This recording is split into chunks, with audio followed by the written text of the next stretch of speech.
taken illegally, and a lot of times they end up in places like that. You know, Yeah. It's a great hiding place because we'll never find out about it. If you haven't subscribed yet, what the Hales are you waiting for? And make sure you hit that bell notification as well. That way you'll get notified every time we upload a new video and every time we go live, because you never know what the Hales we're going to find. If you're a current subscriber and follower, you know we find illegal things all the time. Almost 99% of our units that we buy, we find drugs. We find adult items. We find... It goes on and on and on, right? But this is something we've never found before. We find a deer head with actual flesh and hair still on it. And in my book, that's illegal poaching because there's not an actual registered tag. So there's only one thing we know to do today. We've got to call the DNR officer to make sure that we're in the clear because we don't want to do anything illegal either. We're going to figure this one out together because this isn't something we've ever come across before. Who the Hales knows what's going to happen? Take your time, Dave. They don't mind waiting on you. You lost out on that last one a couple weeks ago. I got 2,000. Big time. 21. 21, go 21. All right, 2,050. Give 2,050. 2,050. 2,050. Sold it. Number three. Number 3. 2,000. All right, George, there was a reserve on this at 800 and we met that reserve. We just bought it for 2,000. There is a 10% buyer's premium, so we're paying 2,200, and we can't load it today because our trailer is already full. There were 2 Husqvarna chainsaw cases in the back as well. George loaded these up. I don't even know if there was any weight to them. I'm trying to see if there's any price. If it's a Rancher or... I'll tell you what, let's take them up on the warehouse dock. We'll open them up. If they're in there, I'm gonna guess $600. So if they're taken care of like everything else, easy $600. Let's get them up on the dock and open them up. I could spoil all the fun and tell you if there was any weight to them, but you're just gonna have to wait. We're gonna have to open them up. Now, I've never been a big fan of Husqvarna, although my personal chainsaw is the best Husqvarna they make. And here we go. It's in there. It's absolutely in there. Yep. There you go. And we got a new blade. No, the blade is on. Okay. So we're missing the nut to change out the blade and to tighten the blade. Unless it's under here somewhere. Nope, not under there. Not in here. Let's go, we're gonna go low on that. We're gonna say 200, even though I know it's worth more. We'll go 200 on that. Oh, we're missing the clip here. And, yep, it sure is, it's in there. All right, and looks like a new chain on there too. We've got wedging blocks. Holy cow, some of those fallen trees. We do have the bolt tightener there. Got another wedge. We got, okay, so all the accessories are actually over here. So there's your push-in lube. Here's your rasp for sharpening. Everything is over in here. So let's just do this. We're gonna go $500 between the two, because I think that's beyond reasonable. $500. That's probably low of what I would get at auction for these. We do have evidence of more hunting, although there's no tag on here. So this could have been a skull found out in the woods. Usually you have a tag. And if you see here, this skull really looks more like a grandpa with a skullet going on. Usually these would be bleached and what have you. So not sure where he could have picked that up. Could have been illegal poaching. Curious about this box. If that was done legally, that'd be a $100 skull, but it's not. So let's see what's in this box. This box says fragile. Right here it says fragilely, very fragilely, do not stack. Top, it says very heavy. So no idea what's in here. It is heavy. I took it up onto the concrete portion of the dock. And we got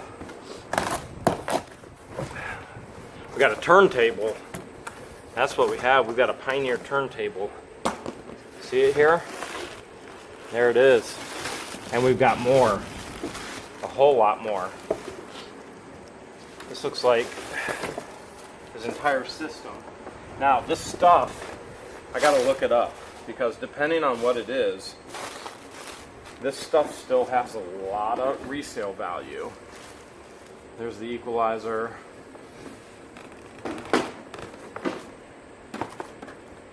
Believe it or not, people still want this stuff. A Pioneer Audio Digital Timer DT550. Here's more. I mean, there's tons of it in here. This is his entire stereo system. And there's no doubt it still has value. I'll show you the couple more pieces, and I'll have to box it back up. And then there's one more down here. There's so much dust, I'm ready to sneeze. There we go. Alright, the Pioneer Dynamic Power Non-Switching. I'm reading it upside down, so hopefully I read it okay. We're going to call our local DNR officer about the deer skull and see what he has to say and what we should do.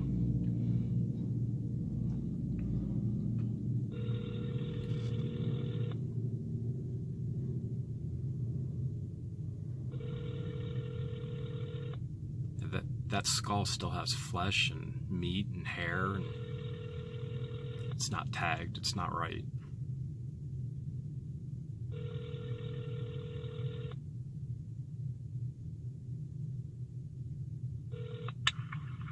You have reached the voicemail for State Wildlife Officer Aaron Brown for Wayne County, Ohio. If you would like a return call, you must leave a message. If you're calling about an active, ongoing wildlife violation, please hang up now and call 1-800-POACHER, where you will be connected to the Division of Wildlife Dispatch Center. Should we call Poacher? If you are calling about injured, orphaned, or nuisance wildlife, I think it would be please appropriate. visit our website at wildohio.gov. Let's start There with you will find him. a list of nuisance trappers, a list of wildlife rehabilitators, and general information on wildlife. For all other questions and concerns, please leave a message after the tone. Let's and I will just leave a return your message call and as soon as possible. hopefully we'll Thank get you. back from him. At the tone, please record your message. When you've finished recording, you may hang up or press 1 for more options. Hi Aaron, my name is Jeremy and I buy storage units for a living, and I actually found a deer skull. Still has flesh on it, meat, hair, the whole deal. Not really sure what I should be doing with it. It does not have a tag from hunting season or anything along those lines. Would love to hear back from you if you could swing over even to my place to tell us what to do and take a look at it, and that would be great. If this would have been a deer that was hunted and harvested appropriately, there'd be a metal tag here with an identification number. So from our perspective and from the state's perspective, this would be a poached animal, and we don't want to get in trouble for that. This box says train set, so this should be interesting, especially after we found that great train collection in Galion, Ohio, in the $170 unit. And there's newspaper. Okay. Oh, this could be amazing. This is looking too good to be true. All right, 1999. So we know it's been in here close to 1999, or they had access from newspaper from 1999. All right. One glove off, one glove on. Let's see what we have here. Oh, we've got some pieces for sure. Okay, I see some Tyco. This is heavy, whatever it is. Let's get inside. Okay. This looks like pieces to the train set. This bag is filled with pieces. Alright. So you can see pieces like that. And yep, there's yeah, this is all pieces. I'm going to set this aside because it's all pieces. Let's find out what we have in here without breaking anything. Looks like we got a bridge there. I'm going to set that over there. There's a log carrier. Alright, now Ken taught us, this is Tyco. Ken taught us how to find the date, although I'm not seeing it on here. But, who knows? Atlas, HO scale, track assortment right there. Okay. This looks like some kind of tower. So that would be a tower. We got a railroad crossing right there. Obviously got a lot of track in here. There is the station. And another piece of something. Alright, we got the royal blue. We got an ATSF 241, the Santa Fe. It's a Tyco. This all looks like Tyco down here. And there's definitely more. Alright. There's a box underneath all of this track, but I hate to... There's something hiding under all of this track. The only way we're going to find out what it is if we dig. There is something hiding under here. This is what we do for a living, right? We dig. So let's dig it out. Because this could be $1,000 engine. Let's dig it out. Let's find out what's inside. I see paperwork for some kind of steam whistle. Okay. A couple transformers. You see the box now. I'm hoping it's going to be worth something. Okay, here we go. It's an entire set. Looks like HO scale as well. So there's an entire another set hiding down there. There's the Santa Fe. It's an 1102, and it is a Tyco. And there's a bunch down in here. Now, I don't want to dig too deep into this. I'm going to cover it back up. And we're going to have to ask Ken what that's worth. So Ken, if you see all this, give us a value in the comments. Here's a great heater, and it gets cold in Ohio in the winter. One of the reasons why we want to go on the road full time. Thermo Heat dual heater, THT technology. So we got 55,000 or 75,000 BTUs. This wouldn't be enough to heat the warehouse, but this is enough for the garage and then some. So I'm probably gonna hold on to this one as well. We can't put a profit margin on this because the necessity of it, it's just too great at times. So I'm holding on to it. We've got a nice king size, I would call it a sleigh bed. It's got some turn to it. So it's wooden, it's a little nicked up, it has some character from being in storage, but it's complete. So here's the middle slats right there. And then here's the crazy thing. Number one, the Crown Royal bag has the legs, but number two, it says 2020. So I think this bed may be from the future. Maybe. Who the Hales knows? This beautiful Brute commercial garbage can was in there as well. Now, they weren't using it for garbage. Who the Hales knows what they were using it for?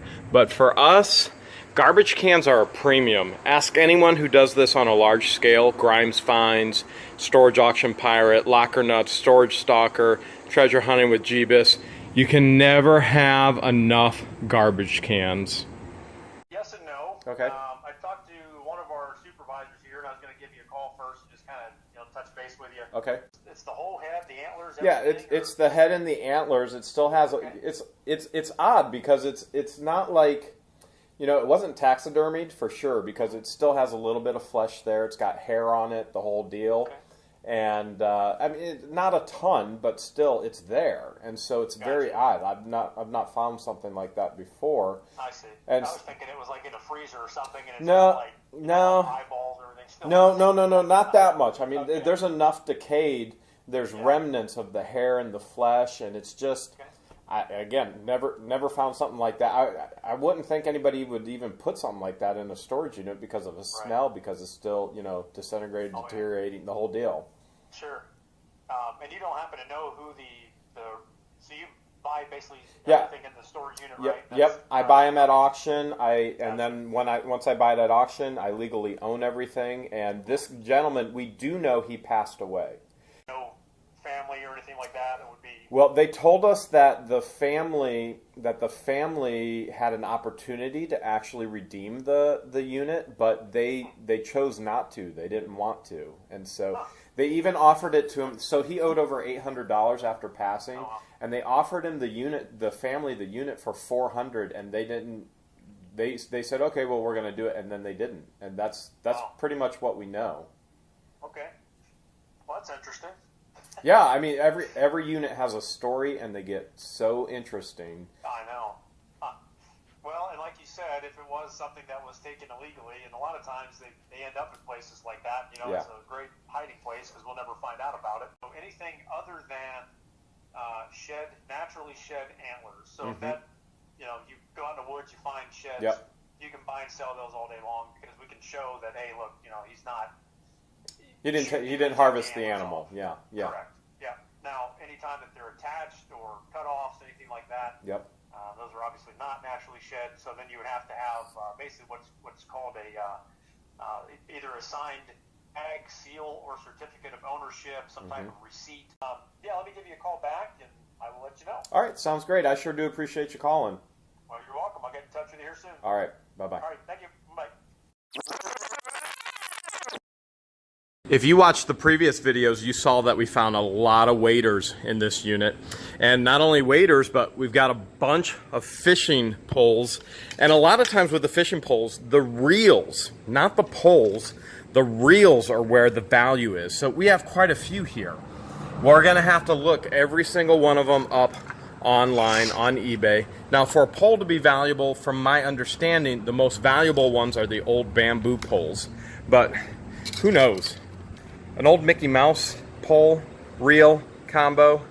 This could be the most valuable thing that we have here made by Zebco. But we're going to have to look them all up online. I'll have an employee do that later. Other cool thing, we've shown this just a little bit before when we bought the unit, but we've got elk antlers that were actually turned into a light. So if we go over like this, it needs a little bit of repair. This would be a light. And I don't know what they were doing with this one. This one definitely looks like an atypical antler right there. Definitely atypical. Something bent that thing up crazy. Maybe they just found this as a shed, but I doubt it because look right here. This is sawn or sawed, okay? So typically, if you're poaching or you saw it off, and that's not okay normally, unless you have the right authoritative permission to do so. But this is just a very, very odd, atypical antler right there. Look at the two next to each other. You see how this one goes straight up? Well, this one doesn't. It takes a drastic turn and curve. That's why it's called atypical. This is typical, and this is not typical at all. Here's a tote of LPs. This is just too dirty. I don't mess around with that stuff. Here's something. Here is a tube tent. 12 flame heat sources away from tent fabric. There you go. So it was bought for $4.99. I don't know. We'll get a buck for that. So here's what I wanted to see, because these are LPs. So here's the original soundtrack to Cabaret. And it's in there.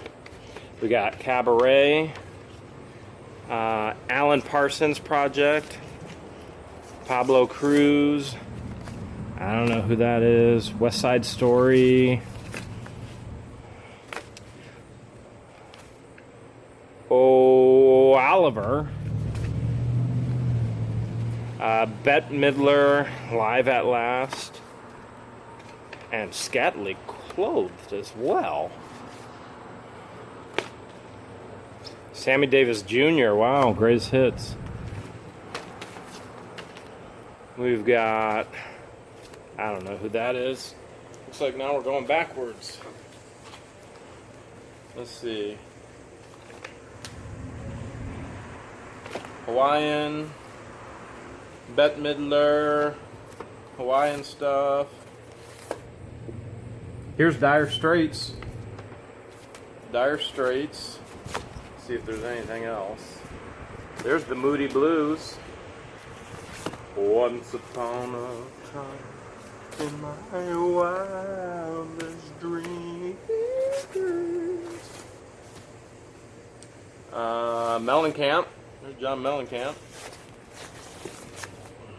Little ditty about Jerry and George. Funny Girl. Of course, I turn them around. Streisand. Barbra Streisand. I turn them around and then they're backwards again. Found a couple tanks of gas here. And normally you have to have some kind of registration to actually sell these. So we might be in a little bit of an gray area. Might have to just hold on to them and use them for myself with the shop. You need anything for cutting torches, what have you. We also have a dehumidifier, okay? We sell these pretty nonstop with ease on Facebook Marketplace here at the warehouse. $50 to anywhere to $100 depending on the size. This is a smaller one, so this one's gonna go for $50. This one says race set, and I have a knife. I gotta get through the duct tape. Remember, duct tape is strong. A good knife will always be stronger.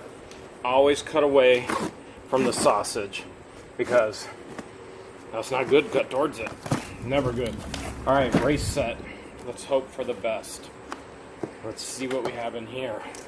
I love how everything is boxed and kept so well. There's so much money in this unit. Here we go. It is a AFX Aurora race set. Yep. Here's your controllers for your racers, and I would guess the cars. There's a penny. Is it in 1943? Nope. All right. I'm gonna guess. Yes. The cars are actually in here. Now, a lot of these old cars can be worth more than the actual sets. So, when you find cars, when you're out sourcing and picking, check them. Always check them. Do your research. So we've got cars in here for the race set. Really cool. Our local DNR officer actually asked me to come back and take some photos for him, which I'm going to do. I'm doing it right now. You may not be able to tell, but the camera is stopping and taking photos. And what they're going to do is they're actually going to give me this legally. So they're going to go ahead and give me paperwork that says I legally own it and I can do whatever I want with it. After a full day of communication with our DNR officer, basically we confirmed that it's a 9-point deer. It was probably found in the woods, decomposed, and that would be poaching. You can't just take it. The state has to know what it is. And so he's mailing me a piece of paper, which I'd asked, does that mean I legally own it? Which you can see here. He says, absolutely. It's called a deer carcass receipt, and it stays with the deer, showing legal ownership. So the state is giving me legal ownership of the actual deer head and antlers. And then if I ever do anything with it, I just have to sign the back, and that goes with it. So now we're all safe, we're all legal, and now we got to figure out what the hell's to do with this thing.